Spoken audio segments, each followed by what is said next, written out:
विचार करने को हम यहाँ इकट्ठा हुए। मेरे ख्याल में नहीं थी ये बात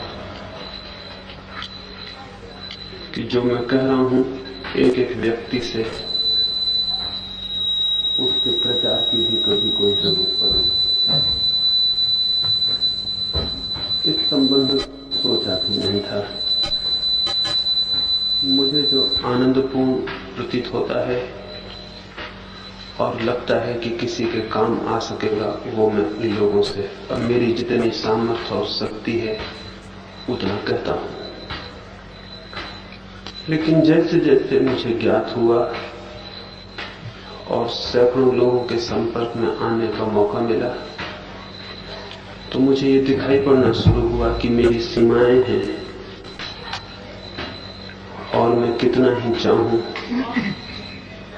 तो भी उन सारे लोगों तक अपनी बात नहीं पहुंचा सकता हूं जिनको उसकी जरूरत है।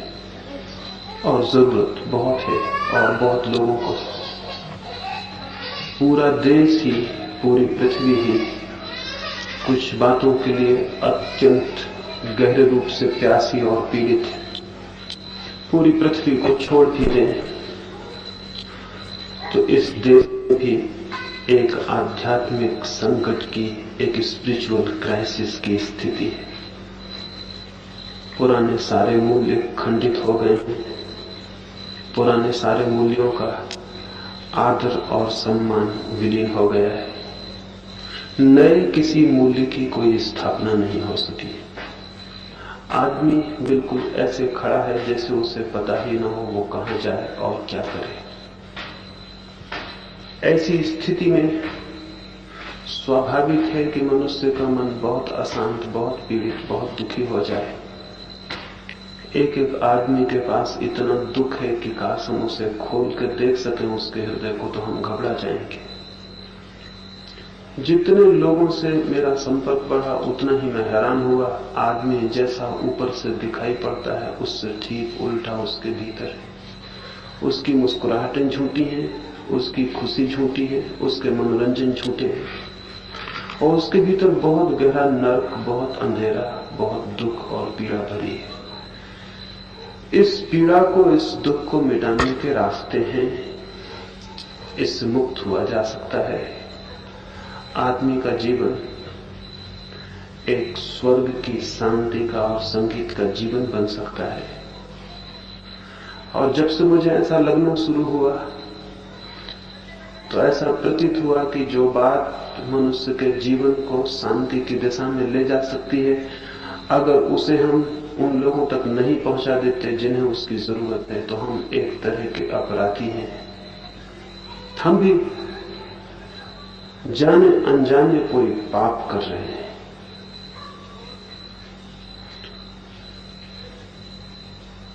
मुझे लगने लगा कि अधिकतम लोगों तक कोई बात उनके जीवन को बदल सकती हो तो उसे पहुंचा देना जरूरी है। लेकिन मेरी सीमाएं हैं, मेरी सामर्थ्य है, मेरी शक्ति है, उसके बाहर वो नहीं किया जा सकता। मैं अकेला जितना दौड़ सकता हूं, जितने लोगों तक पहुंच सकता हूं, वो चाहे कितने ही अधिक हो, फिर भी इस विरत जीवन और समाज को और इसके गहरे दुखों को देखते हुए उनका कोई भी परिमाण नहीं है। एक समुद्र के किनारे हम छोटा मोटा रंग घोल दें, कोई एकाध छोटी मोटी लहर रंगीन हो जाए, इससे समुद्र के जीवन में कोई फर्क नहीं पड़ सकता। उस और बड़ा मजा यह है कि वो एक छोटी सी जो लहर थोड़ी सी रंगीन भी हो जाएगी, वो भी उस बड़े समुद्र में थोड़ी देर में खो जाने को है, उसका रंग भी खो जाने को। तो कैसे जीवन के इस बड़े सागर में दूर दूर तक शांति के रंग फेंके जा सके, उस संबंध में ही विचार करने को हम यहाँ इकट्ठे हुए हैं। इसके साथ ही ये भी मुझे दिखाई पड़ता है कि जो आदमी केवल अपनी ही शांति में उत्सुक हो जाता है वो आदमी कभी पूरे अर्थों में शांत नहीं हो सकता है। क्योंकि अशांत होने का एक कारण ये भी है केवल अपने आप में ही उत्सुक होना। मात्र अपने में ही उत्सुक होना, सेल्फ सेंटर्ड होना भी अशांति के बुनियादी कारणों में से एक है। जो आदमी सिर्फ खुद में ही उत्सुक हो जाता है, सिर्फ स्वयं में ही उत्सुक हो जाता है और चारों तरफ से आंख बंद कर लेना चाहता है, वो आदमी वैसा ही है जैसे कोई एक आदमी एक खूबसूरत सुंदर घर बनाए और इसकी फिक्र ही न करे कि उसके घर के चारों तरफ गंदगी के ढेर लगे हुए हैं।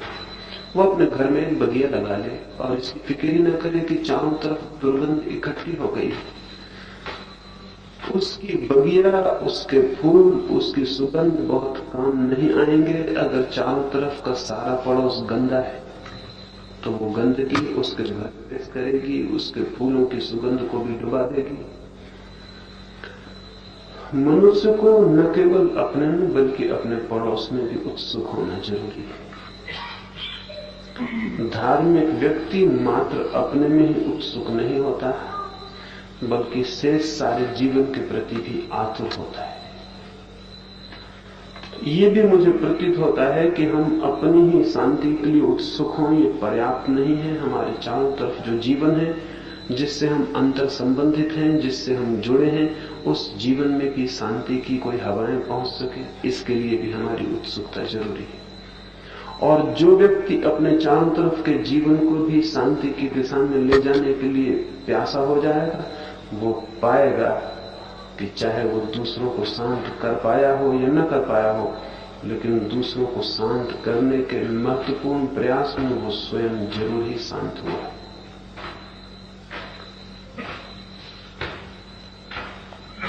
बुद्ध के जीवन में उल्लेख है, शायद काल्पनिक ही कथा होगी लेकिन बहुत मधुर है। बुद्ध का निर्वाण हुआ, वे मोक्ष के द्वार पर पहुंच गए। द्वारपाल ने द्वार खोल दिए, लेकिन बुद्ध पीठ करके द्वार की तरफ खड़े हो गए। द्वारपाल ने पूछा, आप पीठ करते हैं मोक्ष की तरफ? बुद्ध ने कहा, मेरे पीछे बहुत लोग हैं, जब तक वे भी मोक्ष में प्रविष्ट नहीं हो जाते तब तक मैं अकेला मोक्ष में प्रविष्ट हो जाऊं। इतना कठोर, इतना क्रूर, इतना हिंसक मैं नहीं हूं। मैं रुकूंगा, प्रतीक्षा करूंगा। बहुत लोग हैं। मेरा शांत मन तो यही कहता है कि मैं अंतिम आदमी ही होऊंगा मोक्ष में प्रवेश करने वाला, पहले सारे लोग प्रविष्ट हो जाएं। बड़ी मीठी कथा है। वो कथा कहती है बुद्ध अब भी मोक्ष के द्वार पर ही रुके हैं ताकि सारे लोग मोक्ष में प्रविष्ट हो जाएं। वे अंतिम ही प्रविष्ट होना चाहते हैं। जिस हृदय में ऐसा भाव उठा हो उसे मोक्ष उपलब्धि हो गया, उसे किसी मोक्ष में प्रविष्ट होने की कोई जरूरत नहीं। उसके लिए सब मोक्ष फीके हो गए। वो मोक्ष में पहुंच ही गया जिसके हृदय में ऐसा करुणा का भाव उठा। शांत केवल वे ही हो पाते हैं जिनके जीवन में चारों तरफ शांति पहुंचाने की प्रबल प्रेरणा काम करने लगती है। ये भी मेरे ख्याल में आता है कि जो मित्र इस दिशा में उत्सुक हुए हैं वे केवल अपने में ही उत्सुक न हो और सब में भी उत्सुक हो जाएं। उनकी ये उत्सुकता दूसरों के लिए हितकर होगी ही, ना भी हुई तो भी उनके स्वयं के लिए बहुत अर्थपूर्ण होगी, बहुत गहरे शांति में और आनंद में उन्हें प्रविष्ट करने में सहयोगी होगी। क्योंकि अशांति का एक कारण है स्वयं में केंद्रित हो जाना, और जो इस केंद्र को बिखेर देता है वो शांत होने की दिशा में गतिशील हो जाता है। तो ये बात कहने के लिए यहाँ इस बात के संबंध में विचार करने के लिए हम इकट्ठे हुए हैं कि मैं आपसे ये कह सकूं कि किन रास्तों से अधिकतम लोगों तक प्रेम की, शांति की और करुणा की बात पहुंचाई जा सकती है। क्या उपाय खोजें कि वो बात पहुंच सके? क्या रास्ता हो सकता है? ये कोई प्रोपेगेंडा नहीं है, ये कोई संप्रदाय खड़ा करना नहीं है, ये कोई ऑर्गेनाइजेशन, कोई संगठन खड़ा करना नहीं है,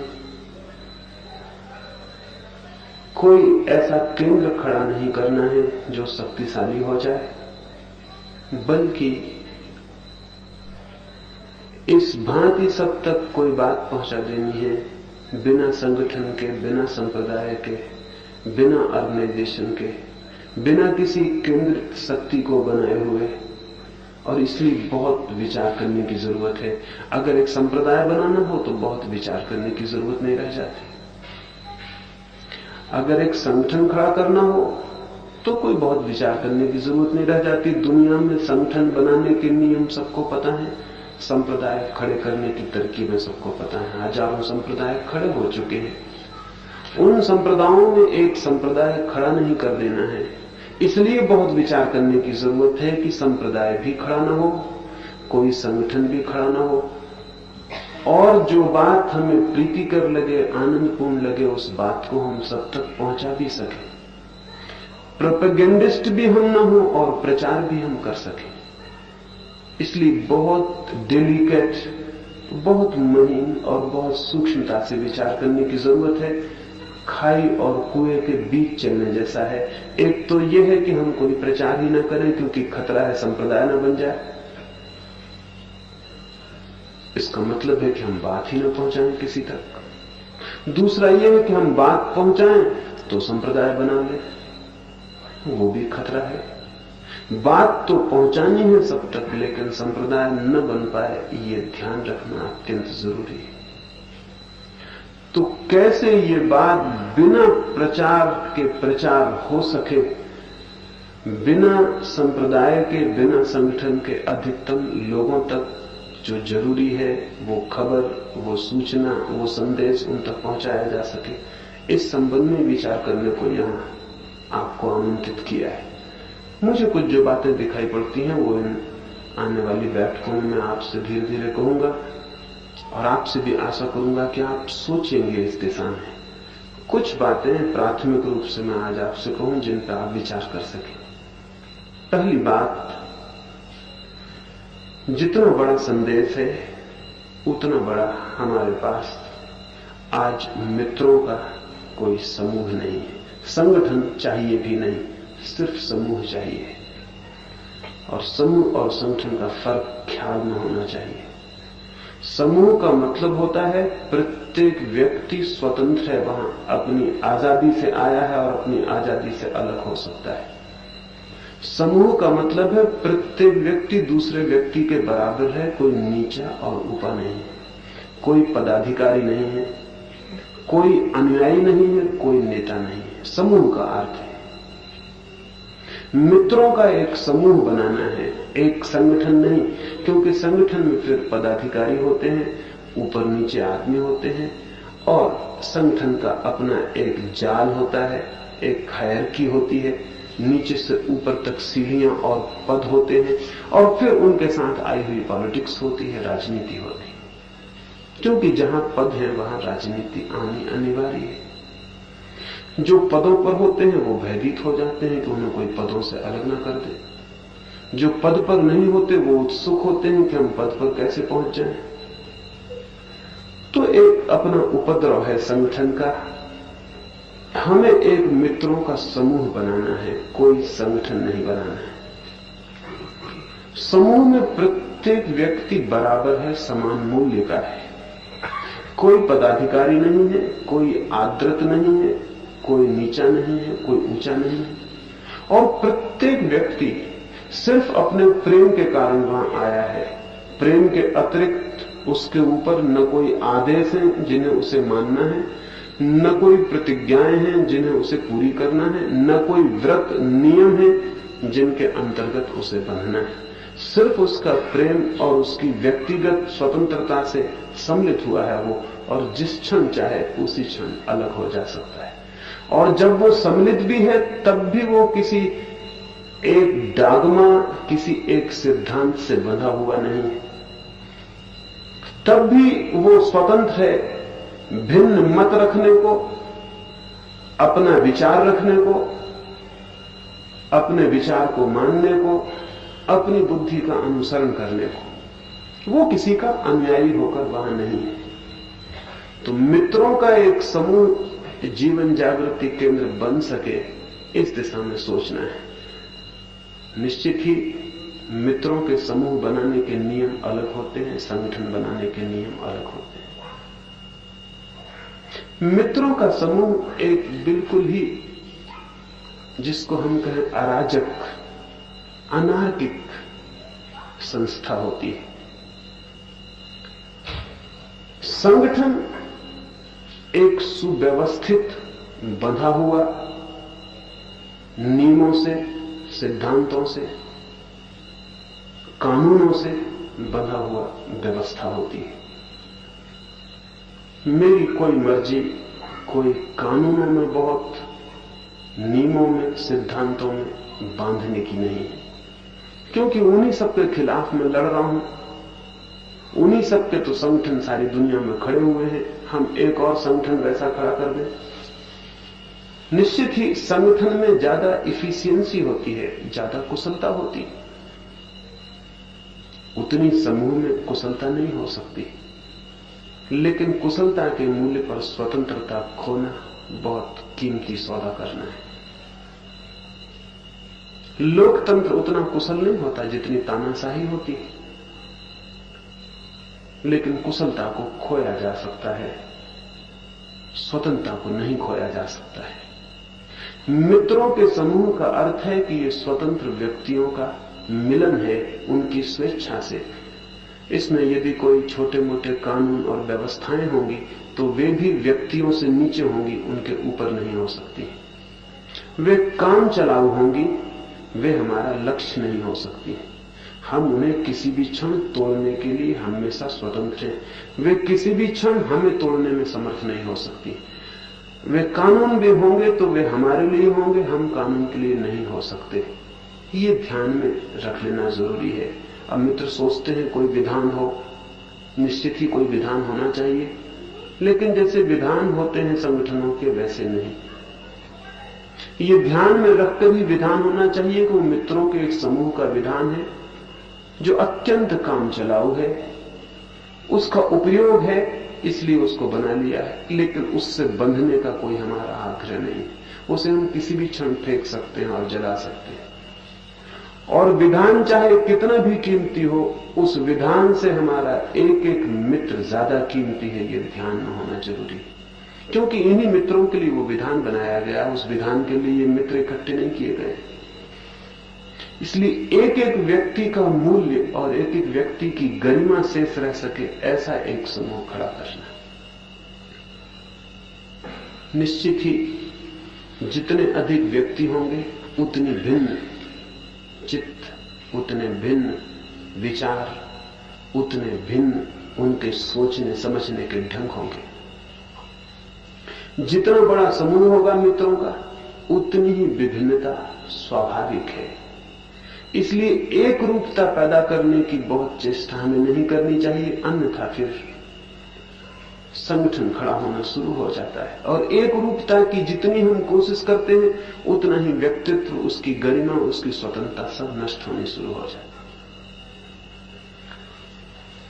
है। एक रूपता की बहुत चिंता नहीं, बल्कि सब मित्रों के प्रति सम्मान, उनके भिन्न विचारों के प्रति भी, क्योंकि मेरी सारी दृष्टि यही है कि सारे मुल्क में स्वतंत्र चिंतन पैदा हो सके।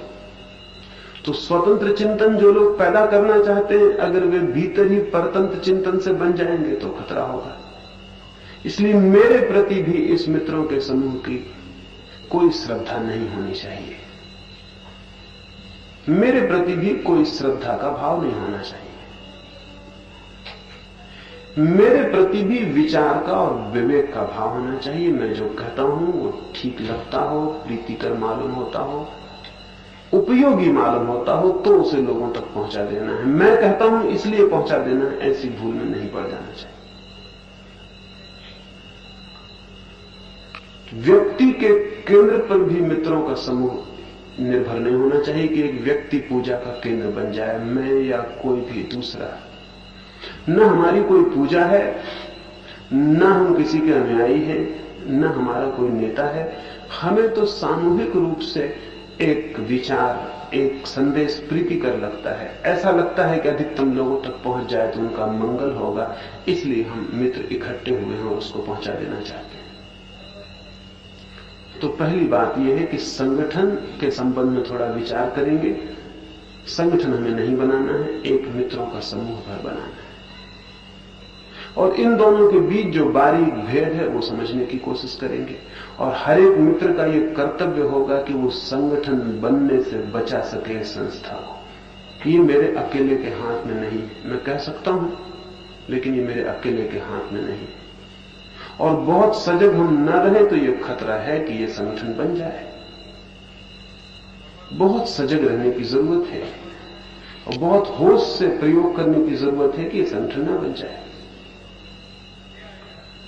संप्रदाय बनने के कुछ अनजाने रास्ते होते हैं, पता भी नहीं चलता और वो बनना शुरू हो जाता है, तो उस पर ध्यान रखने की जरूरत है।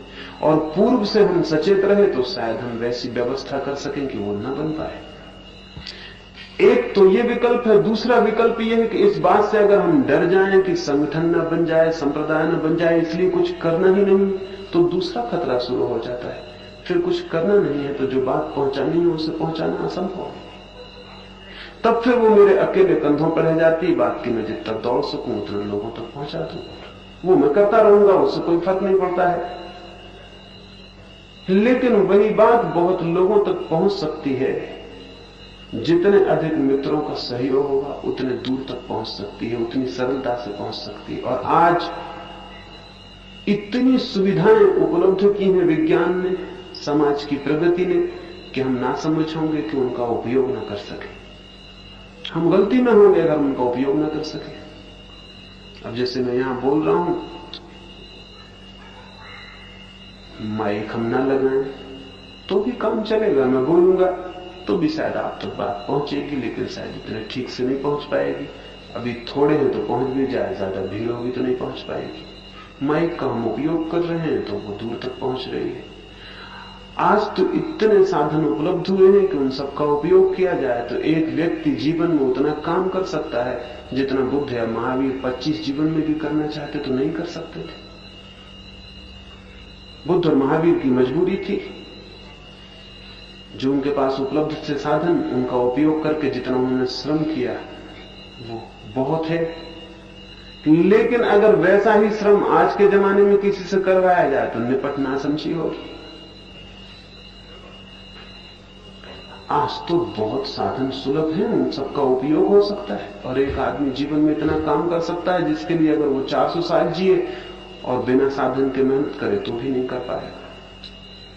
तो उन सारे साधनों का हम उपयोग कर सके, इसके लिए विचार करना जरूरी है। ये मेरे अकेले के बस की बात नहीं, उसके लिए बहुत मित्रों की जरूरत है, बहुत प्रकार के मित्रों की जरूरत है। कोई श्रम कर सकता है, कोई बुद्धि से विचार कर सकता है, कोई धन की व्यवस्था कर सकता है, कोई और तरह के जो जिसकी सूझ, जो जिसका व्यक्तित्व हो उस तरह से सहयोगी हो सकता है। ये भी ध्यान में रखना जरूरी है कि मित्रों का वर्ग जितना बड़ा हो उतना अच्छा है, क्योंकि उतने ही अधिक तरह के भिन्न तरह के लोग आएंगे और भिन्न तरह का अनुदान दान कर सकेंगे, भिन्न तरह की सेवाएं, भिन्न तरह का उनका सहयोग और काम को ज्यादा समृद्ध बना सकेंगे।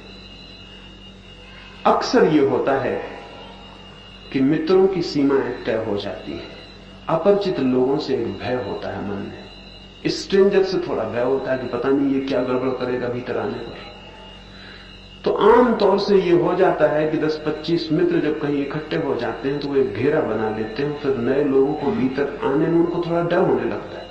ये डर होता है कि कहीं नया आदमी को गड़बड़ ना कर दे। ये डर तो स्वाभाविक है, ये कामना और भावना भी अच्छी है कि नया आदमी कोई गड़बड़ ना कर दे।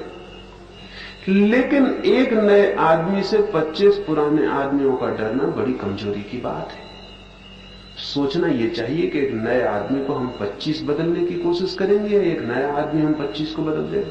और अगर हम 25 इतने कमजोर हैं कि एक नया आदमी बदल देगा तो बदल ही देना चाहिए। इसमें हर्ज भी क्या है, इसमें बुराई भी क्या है। हमेशा यह होता है कि जब भी कोई वर्ग इकट्ठे होने शुरू होते हैं तो एक दायरा बन जाता है, फिर उस दायरे के बाहर के आदमी और उनके बीच में एक फासला हो जाता है। अनजाने होता है, कोई जान के ये नहीं करता है, ये मन के स्वाभाविक नियम है। अगर आप किसी अजनबी गांव में चले जाएं और आपके साथ 2-4 मित्र वहां हों तो शायद आप उस अजनबी गांव में मित्र ही नहीं बनाएंगे। वो 2-4 मित्र के घेरे में ही आप घिरे रह जाएंगे और उससे बाहर नहीं निकलेंगे। मजबूरी आ जाए कि आप अकेले पड़ जाएं तो बात दूसरी है, शायद आपको मित्र बनाना पड़े, नहीं तो आप मित्र नहीं बनाएंगे। तो हर समूह सीमित होने की प्रवृत्ति से भरा रहता है, टेंडेंसी होती है कि वो सीमित हो जाता है, और सीमा में एक तरह की सुरक्षा, सिक्योरिटी मालूम होती है। सब परिचित है, सब ठीक है, जो हमें पसंद है वो सबको पसंद है। कोई अजनबी आदमी भीतर आए, नई बातें कहे, कोई उपद्रव करे, इसका भय छोड़ देना चाहिए। अगर काम को व्यापक और विराट बनाना हो तो इस बात का भय छोड़ देना चाहिए। फिक्र इस बात की करनी चाहिए कि हम इतने अकोमोडेटिंग हों, हमारा हृदय इतना विस्तीर्ण हो, बाहें हमारी इतनी दूर तक फैलती हों कि विपरीत से विपरीत व्यक्ति को भी हम धीरे धीरे समायुक्त कर लेंगे। छोड़ेंगे हम एक को भी नहीं, जो हमसे बिल्कुल भिन्न है उसको भी हम अपने भीतर जगह बना लेंगे, और उसकी उपयोगिता भी खोज लेंगे कि वो हमारे किस काम में आ सके।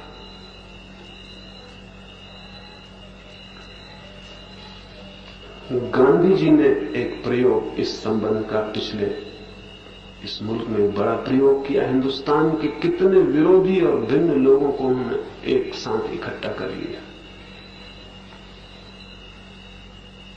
एकदम भिन्न लोगों को, जिनके बीच आपस में कोई मतैक्य नहीं हो सकता था, वे लोग भी एक घेरे के भीतर आ गए और किसी विराट कार्य के लिए सहयोगी बन गए। अगर कोई ये सोचे कि भिन्न मत के, भिन्न दृष्टि के, भिन्न व्यक्तित्व के लोग भीतर न आए, तो फिर काम बड़ा नहीं हो सकता, बहुत छोटा रह जाएगा। कोई छोटी सी नदी रह जाएगी। फिर अगर वो ये सोचे कि हर दूर से आने वाला नाला और नदी मुझसे न मिले, पता नहीं कौन कीचड़ को ले आए, कौन सी द्रव्य ले आए, कौन से खनिज ले आए, अच्छा पानी हो कि बुरा हो, अगर ऐसा कोई नदी सोचने लगे तो फिर वो नाली रह जाएगी, फिर वो महानद नहीं बन सकती, फिर वो गंगा नहीं बन सकती। और गंगा बनना हो तो उसे सबको समाविष्ट कर ही लेना होगा, और ये सामर्थ्य होनी चाहिए कि सब समाविष्ट हो जाए। इस संबंध में विचार करना जरूरी है कि हम अधिकतम लोगों को कैसे समाविष्ट कर सके। हमें जगह बनानी पड़ेगी, भिन्न भिन्न लोगों को कैसे हम भीतर प्रवेश दे सके, कैसे उनके लिए काम खोज सके, कैसे वे भी सहयोगी बन जाएं। अब मुझे मुल्क में न मालूम कितने लोग आकर कहते हैं कि हम काम में सहयोगी बनना चाहते हैं, न मालूम कितने लोग पत्र लिखते हैं कि हमें कोई काम बताइए, हम काम में सहयोगी बनना चाहते हैं। वो आपका जुम्मा है कि आप इन सारे मित्रों का उपयोग ले लें, और ये तो भूल ही जाएं ये ख्याल कि कोई आदमी ऐसा हो सकता है जो किसी काम में ही ना आ सके। ऐसा आदमी जमीन पर होते ही, आदमी तो बहुत दूर है, पशु पक्षी भी सहारे बन जाते हैं,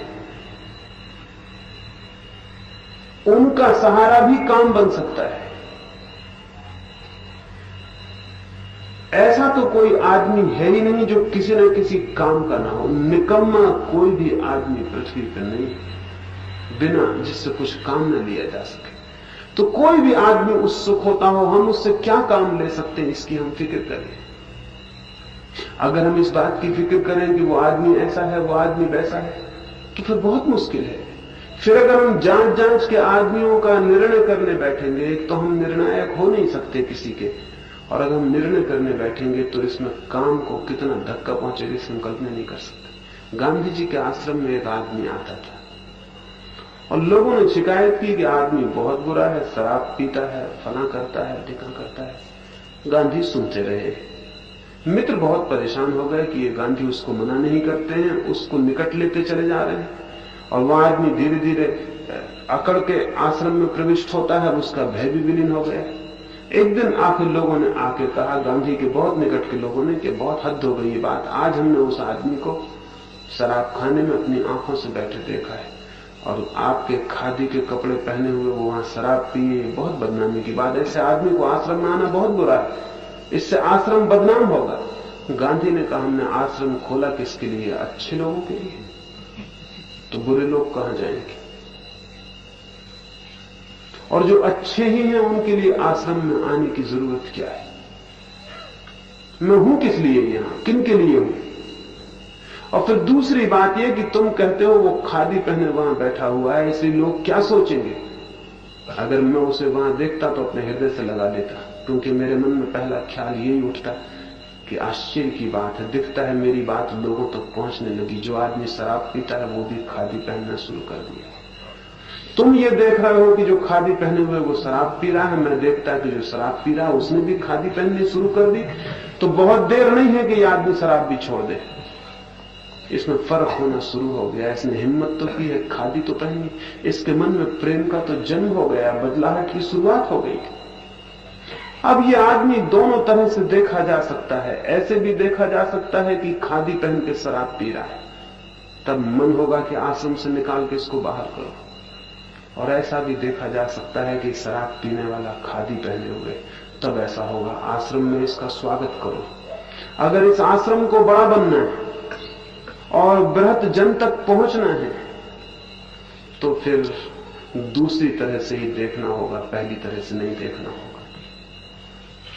तब जो भी आदमी हमारे निकट आता है उसमें क्या अच्छा है, वो किस तरह सहयोगी होता है, इसी भाव से देखना होगा।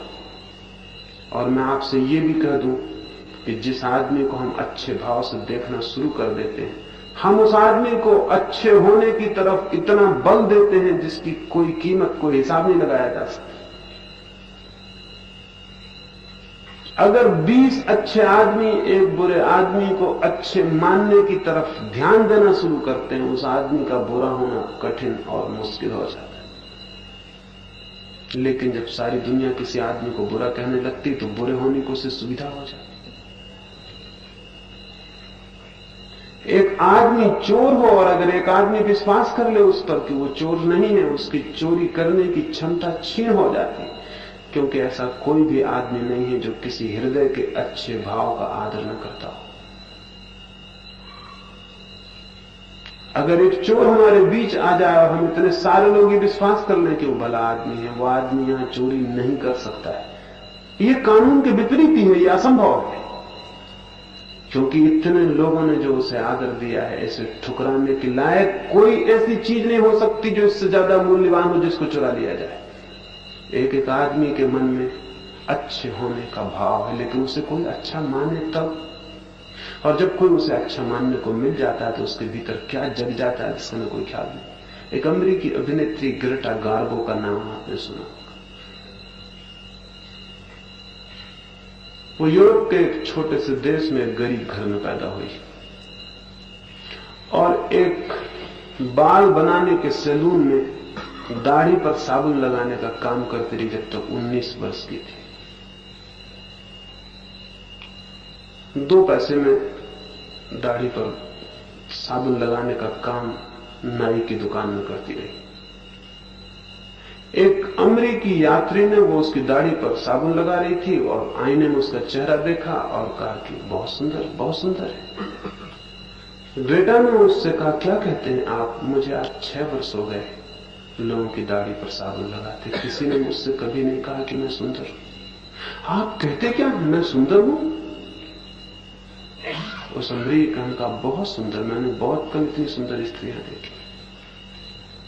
ग्रेटा गार्बो ने अपनी आत्मकथा में लिखा है, मैं उसी दिन पहली दफा सुंदर हो गई। एक आदमी ने मुझे सुंदर कहा था, मुझे खुद भी ख्याल नहीं था। मैं उस दिन घर लौटी और आईने के सामने खड़ी हुई, मुझे पता लगा कि मैं दूसरी औरत हो गई। वो लड़की जो 19 साल की उम्र तक बाल केवल साबुन लगाने का काम करती रही थी, वो अमेरिका की बाद में श्रेष्ठतम अभिनेत्री साबित हुई। और उसने जो धन्यवाद दिया उसी अमेरिका को दिया जिसने उसे पहली दफा सुंदर कहा था। उसने कहा कि अगर उस आदमी ने उस दिन वो 2 शब्द न कहे होते तो शायद मैं जीवन भर वही साबुन लगाने का काम करती रहती। मुझे ख्याल ही नहीं था कि मैं सुंदर भी हूं। और हो सकता है उस आदमी ने बिल्कुल ही सहज कहा हो सकता है उस आदमी ने सिर्फ शिष्टाचार में कहा हो, और हो सकता है उस आदमी ने कुछ ख्याल ही ना कहा हो, सोचा भी ना हो कि मैं ये क्या कह रहा हूं, बिल्कुल कैजुअल रिमार्क रहा हो। और उसे पता भी ना हो कि मेरे एक शब्द ने एक स्त्री के भीतर सौंदर्य की प्रतिमा को जन्म दे दिया है। वो जाग गई, उसके भीतर जो चीज सोई थी। जिन लोगों से काम लेना हो उनके भीतर जो सोया है उसे जगाना जरूरी है। इसलिए वे जो हैं इस पर ध्यान देने की कम जरूरत है, वे जो हो सकते हैं इस पर ध्यान देने की ज्यादा जरूरत है। अगर मित्रों से कोई बड़ा काम लेना हो, नहीं तो काम नहीं लिया जा सकता। अगर मैं कभी मित्रों को कहता हूं कि फला आदमी से काम लो, मुझे बता दिया जाता वो आदमी बुरा है, वो आदमी बेईमान है, या उस आदमी का भरोसा नहीं किया जा सकता। ये ठीक है कि आदमी बुरा है, आदमी बेईमान है। कौन आदमी बुरा नहीं, कौन आदमी बेईमान नहीं,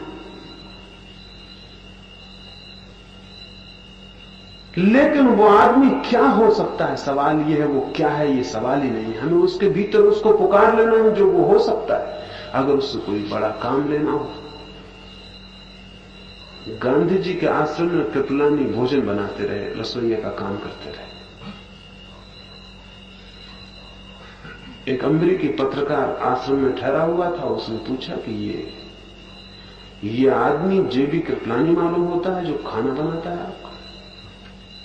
कृपलानी बर्तन साफ करते थे। उन्होंने कहा कि ये जो बूढ़ा है अद्भुत है, असल में मैं रसोइये के योग्य ही था, और इस आदमी ने मेरे भीतर वो जगह दिया जिसका कोई हिसाब नहीं। छोटे छोटे आदमी के भीतर जादू घटित हो सकता है।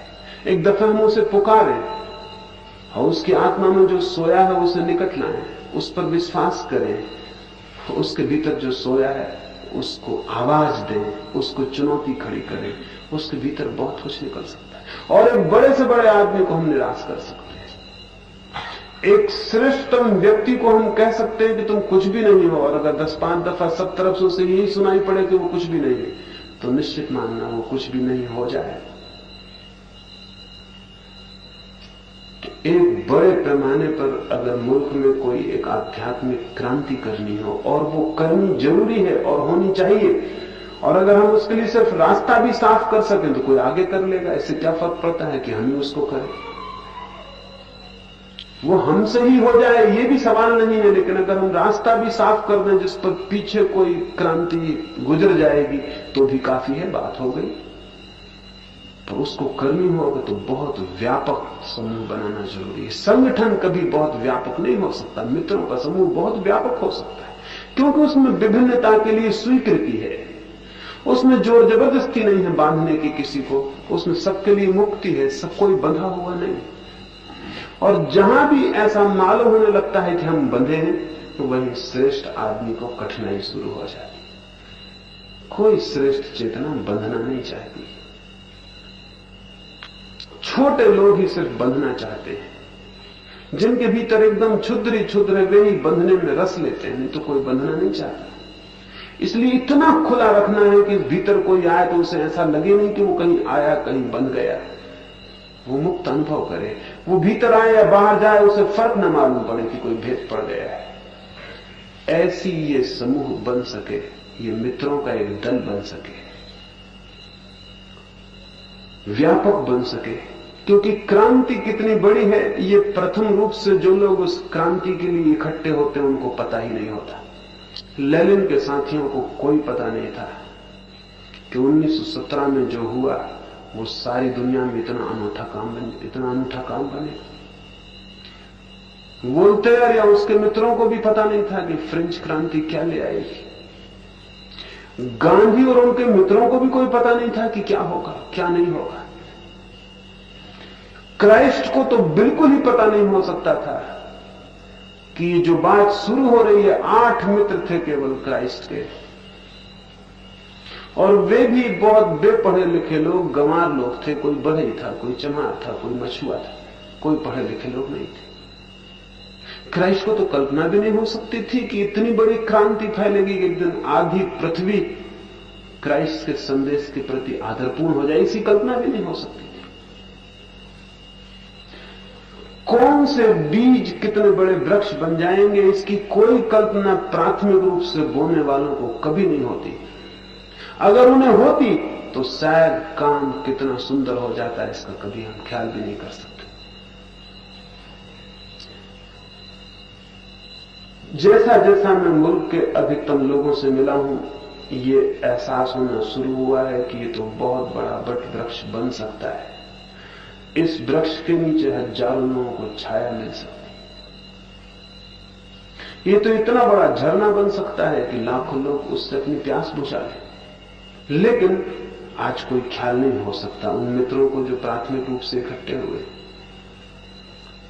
अगर उनको ये ख्याल आ जाए तो शायद वे बहुत विचार के काम करना शुरू कर दें। अभी मैं एक वैज्ञानिक किताब पढ़ता था, वो रूस में कोई रास्ते बना रहे हैं, तो वे 100 साल बाद का विचार करते हैं कि 100 साल बाद इन रास्तों पर कितने लोग चलेंगे, उतना चौड़ा रास्ता बनाते हैं। 100 साल बाद कितने लोग निकलेंगे इस रास्ते पर से, उसके हिसाब से रास्ते की चौड़ाई बनाते हैं। एक हम भी हैं हमारे मुल्क में, हम भी रास्ता बनाते हैं। हम 2 साल बाद कितने मिलेंगे इसका भी ख्याल नहीं रखते। हर 2 साल बाद रास्ता तोड़ना पड़ता है कि फिर थोड़ा जोड़ो, फिर थोड़ा जोड़ो। हर 5 साल में हमको पता चलता है कि ट्रैफिक ज्यादा हो गया, रास्ता छोटा हो गया। हम अंधे लोग हैं क्या? हमको इतना अंदाज नहीं कि 5 साल बाद कितने लोग निकलेंगे इस रास्ते से। अद्भुत कौन है जो 100 साल बाद का विचार करते हैं कि 100 साल बाद कितने लोग होंगे इस गांव में, कितनी आबादी होगी, कितने बड़े रास्ते 100 साल बाद जरूरी होंगे। अभी से बना लेना उचित है। जो लोग इतना दूरगामी सोचते हैं उनके काम में एक सरलता और सहजता उत्पन्न होती है, बार बार की कठिनाइयां कम हो जाती। अभी तो मित्रों का समूह छोटा है, लेकिन 10 साल में ये इतना बड़ा हो सकता है जिसकी आप कोई कल्पना नहीं कर सकते। और उसको ध्यान में रख के कुछ काम करना है, उतना चौड़ा रास्ता बनाना है। अनजान अपरिचित लोग 10 साल बाद इस रास्ते पे चलेंगे। हो सकते हैं आप ना हो, मैं ना हो, कोई ना हो, इस रास्ते पे कोई चलेगा। तो उसको ध्यान में रख के अगर हम काम करते हैं, और हमें ध्यान रखना चाहिए कि हम बहुत मूल्य के नहीं हैं। मूल्य उस रास्ते का है जिस पर हम अपने जीवन को लगा देते हैं, वो जो रास्ता बन जाता है। अगर वो बड़ा बन जाता है तो बहुत लोग उस पर चल सकते हैं। इन सारी बातों पर विस्तार में विचार करना जरूरी है। ये तो मैंने कुछ मुद्दे की बात कही कि इनके आसपास हम सोचेंगे इन दिनों में, और इन पर विस्तार में, डिटेल्स में, एक एक बात पर क्या किया जा सकता है, क्या नहीं किया जा सकता है, वो सब विचार कर लेना जरूरी है। विस्तार में मेरी समझ बहुत कम है, उसमें आपकी समझ मुझसे ज्यादा है। मैं कुछ केंद्र की बात आपसे कह सकता हूं कि इस केंद्र पर चिंतन किया जाए, लेकिन विस्तार में शायद मेरी समझ नहीं के बराबर है कि वो कैसे हो, कितने लोग करें, कितना धन जरूरी हो, कितनी शक्ति जरूरी हो, कितना श्रम लगे, वो शायद आप मुझसे ज्यादा जानते हैं। वो व्यवहारिक रूप से कैसे कितने दूर तक पहुंचाई जाए, वो निश्चित ही आप मुझसे ज्यादा जानते हैं। मुझे उसका काखा भी पता नहीं, इसलिए सोचा कि मैं अपनी बात आपसे कह दूंगा और आपकी बात भी सुनूंगा, और उस बीच उन दोनों बातों के मेल से कुछ बन सकेगा। मैं आपको थोड़ी सी आकाश की बातें कह सकता हूं, लेकिन पृथ्वी की बातों का मुझे बहुत पता नहीं, और अकेले आकाश की बातों का कोई बहुत मूल्य नहीं होता है। जड़ें तो जमीन में जानी पड़ती हैं, उन्हें तो पृथ्वी से पानी पाना पड़ता है, रस खींचना पड़ता है। तो आकाश में कैसे वृक्ष फैल सकता है, उसमें कैसे फूल आ सकते हैं, उनकी बात मैं करूंगा। जड़ों के संबंध में आप थोड़ा सोचना और स्मरण रखना कि फूल उतने महत्वपूर्ण नहीं है जितनी जड़ें महत्वपूर्ण हैं। फूल जड़ों पर ही निर्भर होते हैं। तो क्या हम इस काम के लिए कौन सी रूट्स, कौन सी जड़ें दे सकते हैं कि ये वृक्ष बड़ा हो सके? मैं अपना सारा श्रम, अपनी सारी शक्ति, वो बड़ा हो या ना हो तो भी दूंगा ही, दे ही रहा हूं। वो मेरे लिए कोई काम नहीं, मेरा आनंद है। उसमें कोई संगी साथी नहीं होगा तो कोई फर्क नहीं पड़ता, वो काम वैसे ही चलता रहेगा। लेकिन अगर उसमें संगी साथी हुए तो वो काम बहुत बड़ा हो सकता है, बहुत दूर तक पहुंच सकता है, अनेक लोगों तक पहुंच सकता है। इन थोड़ी सी बातों पर मैंने ये बात कही, इसमें आप थोड़ा सोचे, डिटेल्स के लिए, वो विस्तार के लिए कि क्या हो सकता है, कैसे हो सकता है। बहुत खुले मन से सोचें और उस पर हम यहां विचार करें। कल सुबह हम आप सबके मत आमंत्रित हैं, उनको आप कहें, उन पर सोचें, कुछ निर्धारित करें। ये तो छोटा शिविर लिया है, फिर ख्याल यह है कि पूरे मुल्क के जो मेरे मित्र हैं, जो इस काम में उत्सुक हुए, उन सबका एक शिविर हो।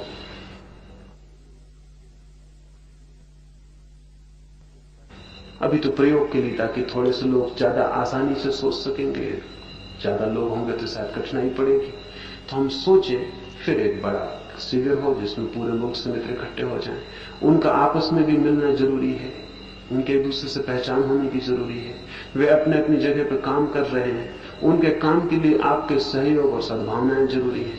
वे वहां अकेले न मालूम पड़े, उन्हें ऐसा लगे कि और भी मित्र पूरे मुल्क में, वे कहीं अकेले नहीं खड़े हुए हैं, कोई साथी उनके हैं। जरूरत पड़ेगी तो वे साथ देंगे, सुझाव देंगे। वहां काम की जरूरत होगी तो वहां पहुंच के कुछ करेंगे। अभी राजकोट में मित्रों ने मुझसे कहा कि हम उन नगरों में जाके आपकी बात पहुंचाना चाहते हैं जहां आप अभी नहीं गए, और वहां भूमिका खड़ी करना चाहते हैं ताकि आप वहां जा सके। ये बात जरूरी हो गई। मैं एक नए नगर में जाता हूं, 10-25, 100, 200, 1500 लोग सुनते हैं। अगर वहां भूमिका बन सके पहले से तो वहां 10,000 लोग सुन सकते हैं, 50,000 लोग सुन सकते हैं। तो जगह जगह मित्र अलग अलग सुझाव देते हैं, उनके सुझाव महत्वपूर्ण हैं, उपयोग के हैं। वो सारे मित्र पीछे इकट्ठे हों और विचार कर सकें, उसके लिए भी हम इससे भूमिका बन जाएगी। तो अभी तो और ज्यादा नहीं कहूंगा, फिर विस्तार में कल सुबह से हम बात शुरू करेंगे। और आप यहां सुनने नहीं आए हैं, ये ध्यान में रहे। ये कोई मेरी चर्चाओं के लिए आयोजन नहीं है। ये मैंने जो इतनी बात भी की वो इसीलिए ताकि आप बोल सकें। ये मेरा बोलना नहीं है, ताकि आप विचार कर सकें और सामूहिक विचार से और सामूहिक चिंतन से कुछ निष्पत्तियां हम लें इन 2 दिनों में। इस तरफ ख्याल